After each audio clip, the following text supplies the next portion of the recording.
Smash that like button if you believe in family loyalty, and hit subscribe, because what happens when evil meets divine justice will restore your faith in miracles. The Lord will fight for you. You need only to be still. Exodus 14:14. What you're about to hear will make your blood run cold and then warm your heart beyond belief. A son walks into his kitchen and catches his wife in the act of slowly poisoning his mother.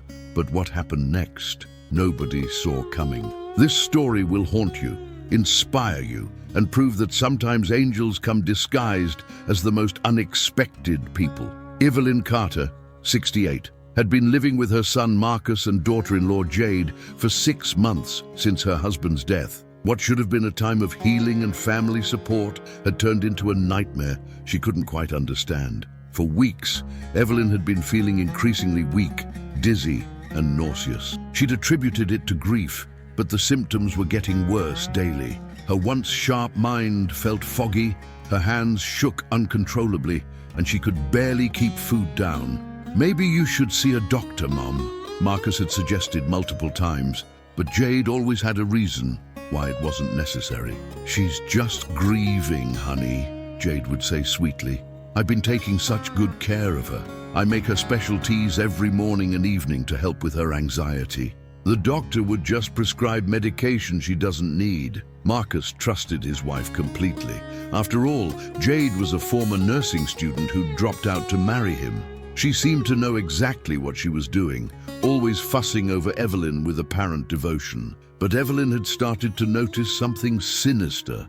Every time she drank Jade's special tea, her symptoms worsened dramatically. The shaking increased, her vision blurred, and she felt like her heart was racing out of control. On the morning of October 15th, Marcus left for work as usual, kissing both women goodbye. But 20 minutes later, he realized he'd forgotten his laptop and returned home unexpectedly. What he saw when he quietly entered the kitchen would shatter his world and change 3 lives forever. Marcus crept through the front door, not wanting to disturb anyone. As he approached the kitchen, he heard Jade's voice talking to herself in a tone he'd never heard before, cold, calculating, and filled with hatred. "Just a little more each day, you old bat," Jade was saying. "By Christmas you'll be dead, and Marcus will inherit everything. And the best part, he'll thank me for taking such good care of you." Marcus froze in horror. Through the crack in the kitchen door, he could see Jade stirring a white powder into a cup of tea, the same tea she'd been giving his mother every day for months. But what he saw next made his blood run cold. Jade pulled out a small bottle labeled rat poison and carefully measured out another dose. "The beauty of arsenic," Jade continued her monologue, "is that it mimics natural aging and grief symptoms. No one will ever suspect a thing." Poor Evelyn just couldn't handle losing her husband. Marcus felt like he was going to vomit. The woman he'd married, the woman he'd trusted with his mother's life, was slowly murdering the person he loved most in the world. But before he could process what to do next, something happened that nobody could have predicted. As Jade finished preparing the poison tea, the doorbell rang. She quickly hid the poison bottle and went to answer it, leaving the deadly cup on the counter. Marcus slipped into the kitchen and dumped the tea down the sink, his hands shaking with rage and terror. But when he turned around, his mother was standing in the doorway, looking more alert than she had in weeks. "I know what she's been doing to me," Evelyn whispered. "Mom, how long have you—" "3 days ago, I pretended to drink the tea, but poured it into this plant instead." She pointed to a now-dead houseplant. "I've been feeling better ever since." At that moment, Jade returned with a visitor that made both Marcus and Evelyn freeze in shock. Who was this mysterious visitor, and how did they know exactly what was happening in the Carter household? Standing in the doorway was an elderly woman in her 70s with silver hair and the most penetrating blue eyes either of them had ever seen. She was dressed simply, but carried herself with an authority that filled the room. "Hello, Evelyn." "Hello, Marcus," the woman said calmly. "My name is Dr. Rose Mitchell. I'm a retired toxicologist, and I believe you need my help." Jade stood behind her, looking confused and increasingly nervous. I don't understand. I never called any doctor. Dr. Mitchell smiled knowingly. No, dear, you didn't. But someone else did. She pulled out a manila envelope. 3 days ago, I received an anonymous call from someone who was concerned about Evelyn's symptoms. They asked me to run some tests. Marcus stared in bewilderment. What tests? We never... The caller also sent me samples of Evelyn's hair and fingernails, Dr. Mitchell continued, her eyes never leaving Jade's face. Samples that someone had been collecting and saving, knowing they might be needed someday. Evelyn gasped. The hair from my brush, the nail clippings that kept disappearing. Dr. Mitchell nodded. Someone who cared deeply about Evelyn had been suspecting poisoning for weeks.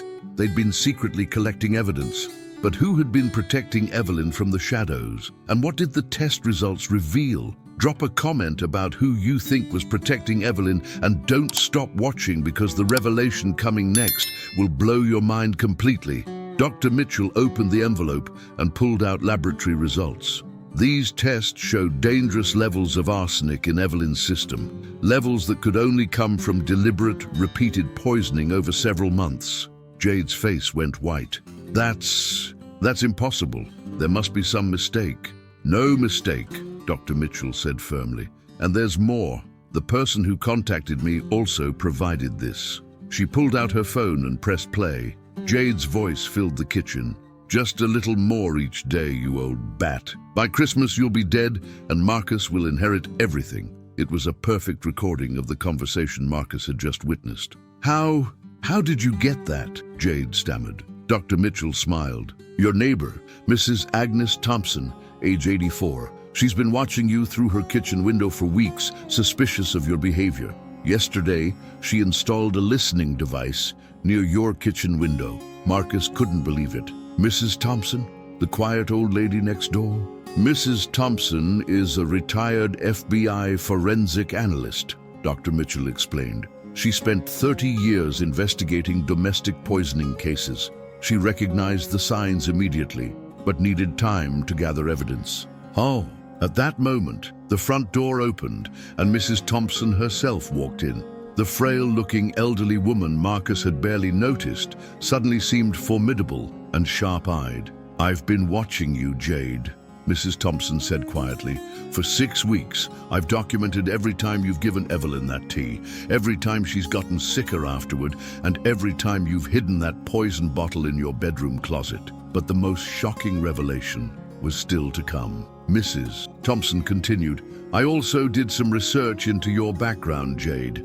You weren't just a nursing student who dropped out. You were expelled for stealing medication and attempting to harm a patient. Marcus felt like his knees were going to buckle. What? There's more, Mrs. Thompson said grimly. You've been married before, haven't you, Jade? Twice, actually. And both husbands lost their mothers to mysterious illnesses while living in your care. The room fell silent, except for Jade's increasingly panicked breathing. Dr. Mitchell pulled out more papers. I contacted authorities in your previous cities.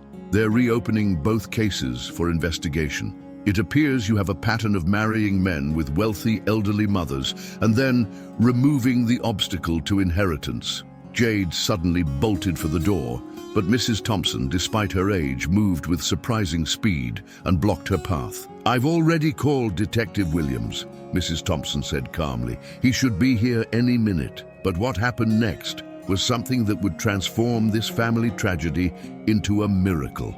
As sirens approached the house, Jade collapsed to the floor, sobbing. I didn't mean for it to go this far. I just wanted financial security. I grew up with nothing, and I thought Evelyn, who had been silent through all the revelations, slowly walked over to where Jade was crying on the floor. Marcus tensed, expecting his mother to unleash years of maternal fury on the woman who'd tried to kill her.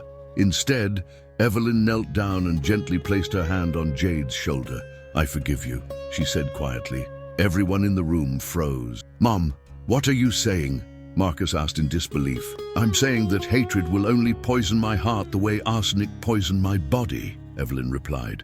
This young woman is sick, not evil. She needs help, not more hatred. Jade looked up at Evelyn with tears streaming down her face. How can you forgive me? I tried to kill you. Because 25 years ago, Someone showed me mercy when I didn't deserve it, Evelyn said. And because I believe that even the darkest heart can be redeemed if someone is willing to light a candle instead of cursing the darkness. Dr. Mitchell watched in amazement. In 30 years of investigating poisoning cases, I've never seen a victim respond like this. Mrs. Thompson nodded approvingly. This is why I fought so hard to save you, Evelyn. I could see the light in your spirit, and I knew the world needed more people like you. The most beautiful part of this story was yet to unfold. When Detective Williams arrived to arrest Jade, Evelyn made an unprecedented request. I want to help her get the psychological treatment she needs. I want to be part of her healing process, not her punishment. The detective was stunned. Ma'am, this woman tried to commit murder. You have every right to... I have every right to choose mercy. Evelyn interrupted gently but firmly. Over the following months, something extraordinary happened. Jade was sentenced to psychiatric treatment instead of prison, with Evelyn's victim impact statement emphasizing rehabilitation over retribution. Dr. Mitchell became a close family friend, using her expertise to help other families recognize signs of domestic poisoning. Mrs. Thompson revealed that she'd been praying for the Carter family every night, asking God to protect Evelyn and expose the truth. Sometimes God answers prayers by making us the answer to someone else's prayer, she said. Marcus, shaken by how close he'd come to losing his mother and how blind he'd been to evil in his own home, dedicated himself to learning the signs of elder abuse and domestic violence. 2 years later, Evelyn runs a support group for families affected by domestic poisoning and elder abuse. The Carter Foundation for Elder Protection has helped identify and stop 47 cases of suspected elder poisoning across the country. Dr. Mitchell serves as the Foundation's chief medical advisor, providing free toxicology testing for suspected cases. Mrs. Thompson, now 86, has become Evelyn's best friend and co-investigator. Two old ladies with sharp eyes and compassionate hearts, as they call themselves, have prevented more tragedies than they can count. Jade, after 2 years of intensive therapy, wrote a letter to Evelyn that read, "Your forgiveness saved my soul when justice would have only saved my body. You taught me that mercy is not weakness, it's the strongest force in the universe." Marcus remarried a woman who adores his mother and treats her like a queen. Every evening, the three of them have tea together, but now Marcus makes it himself, and they always say a prayer of gratitude for Mrs. Thompson's watchful eyes and Dr.